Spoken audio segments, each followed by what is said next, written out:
Dan tahun depan Provinsi Jawa Barat mengalami penurunan anggaran 2.458 miliar, dan saya bersumpah anggaran jalan saya naikkan menjadi 3,5 triliun.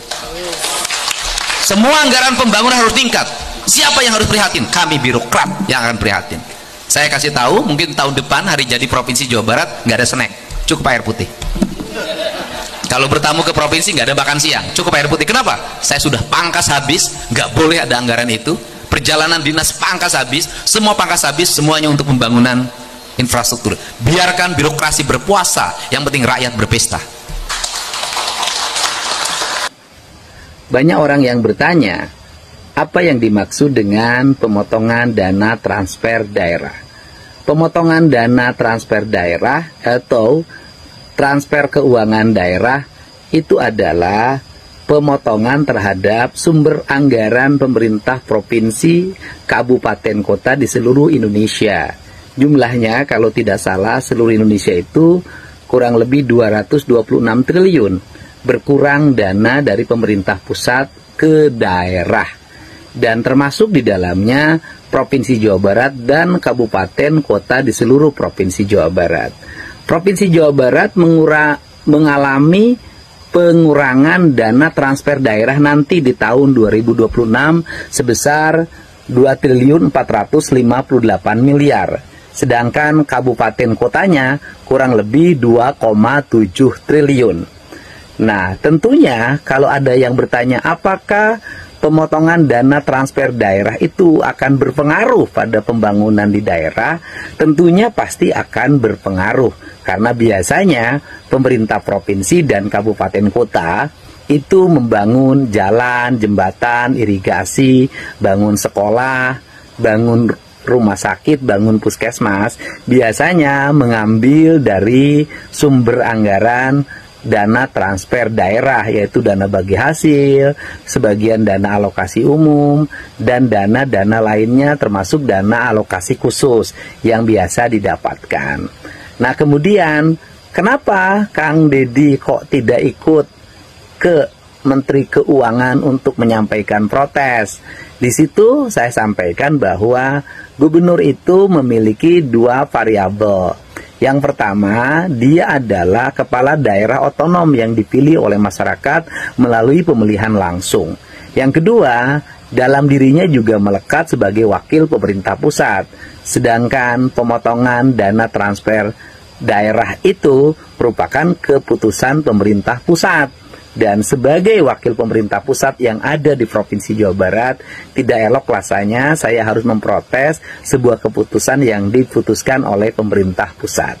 Kemudian, apakah ini akan mempengaruhi kinerja pembangunan? Kalau saya tumpang kaki, kalau saya hanya berpangku tangan, tidak melakukan langkah-langkah penanganan terhadap belanja anggaran, kalau menggunakan model anggaran dulu digunakan anggaran hari ini, maka saya katakan pembangunan tidak akan ada, karena sumber daya keuangannya sudah tidak ada. Nah, tetapi saya tentunya harus berusaha untuk tetap memenuhi kebutuhan masyarakat. Dengan cara apa? Dengan cara memotong, menghilangkan berbagai kegiatan rutin pemerintah. Misalnya kegiatan perjalanan dinas. Ya, sekarang saya akan memotong sampai 75% dari kebiasaan perjalanan dinas pemerintah Provinsi Jawa Barat. Termasuk barangkali dulu gubernur 1,5 diturunkan menjadi 750, dari 750 diturunkan menjadi 100. Nah, ini sebagai contoh saja. Kemudian belanja listriknya kita akan potong 50-75%. Nah, bagaimana nanti listriknya padam di kantor-kantor? Tidak, nanti hanya dipadamkan yang di bagian dalam ketika malam hari, bagian luarnya tetap nyala. Dengan bagian dalam kantor listriknya dimatikan, itu sudah mengefisienkan belanja listrik. Airnya nanti kita atur agar airnya tidak digunakan sembarangan. Kemudian lagi belanja ATK-nya akan kita hilangkan 75%. Kemudian penggunaan media-media digital gitu kan, internet dan sejenisnya akan dibatasi. Di luar kepentingan dinas tidak boleh ada penggunaan barang-barang elektronik, media-media digital yang menggunakan jasa pemerintah Provinsi Jawa Barat untuk pembayaran berbagai fasilitasnya. Dan kemudian yang berikutnya lagi, dulu ada kebiasaan kalau ada tamu, ada acara, kita siapin snack, kita siapin makan siang. Nanti kebiasaan itu akan kami hapuskan. Kami hanya akan menyiapkan air putih saja. Jadi nanti kalau bertamu ke provinsi hanya minum air putih. Kalau ada acara-acara tidak ada makan siang, apalagi makan malam. Nah, ini adalah rangkaian-rangkaian kegiatan yang bertujuan untuk menutupi dana transfer daerah yang berkurang itu.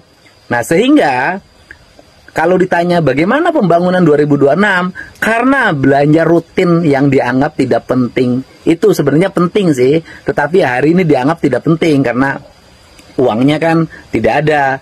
Maka belanja pembangunannya tetap akan berjalan, bahkan lebih meningkat dibanding tahun 2026. Contoh, belanja untuk pembangunan jalan kami bertekad ditingkatkan dari 3 triliun menjadi 3,5 triliun. Pembangunan ruang kelas baru, rehabilitasi sekolah-sekolah, kami akan terus lakukan. Estimasi pembiayaannya, pembangunan SMK, rehabilitasi SMK, sekitar 700 sampai 1 triliun. Kemudian juga belanja listrik untuk masyarakat miskin, pemasangan listrik baru agar seluruh rakyat di Jawa Barat punya listrik. Kami bertekad tahun depan selesai semuanya. Belanjanya sekitar 500 miliar. Kemudian rehabilitasi irigasi, kemudian penataan sungai-sungai dan daerah aliran sungai lainnya. Ya, kami tetap akan meningkatkan belanjanya kisaran 500 miliar. PJU nih sekarang dipasangin. Kami ingin memasang di seluruh Provinsi Jawa Barat secara merata. Belanjanya sekitar 750 sampai 1 triliun. Kemudian pembangunan ruang perawatan baru rumah sakit Provinsi Jawa Barat, insya Allah kami akan tingkatkan. Jaminan pelayanan kesehatan bagi warga di seluruh Provinsi Jawa Barat, terutama warga miskin, kami tetap akan menjalankannya. Kemudian jaminan pendidikan untuk seluruh warga Jabar yang di sekolah negeri tetap gratis. Kemudian untuk masyarakat miskin yang sekolah di swasta kami gratiskan. Dan bagaimana menangani masyarakat-masyarakat yang mengadu, kami akan tetap jalan. Ada dana pribadi gubernur, ada dana dari rereongan Sarebu yang dilakukan oleh internal ASN Provinsi Jawa Barat. Karena kalau masyarakat dilaksanakan di RT RW-nya masing-masing, di kelurahannya masing-masing, di kecamatannya masing-masing, dan di kabupatennya masing-masing. Dan kemudian bagaimana sarana dan prasarana keagamaan? Ya, sekemampuan kami tetap kami akan memberikan alokasi berdasarkan kemampuan anggaran yang dimiliki oleh pemerintah Provinsi Jawa Barat. Barangkali itu saja yang kami sampaikan untuk semuanya. Semoga ini menjadi hal yang penting sebagai bahan informasi bagi warga seluruh Provinsi Jawa Barat. Kami akan terus bekerja dengan tagline ASN berpuasa, rakyat berpesta.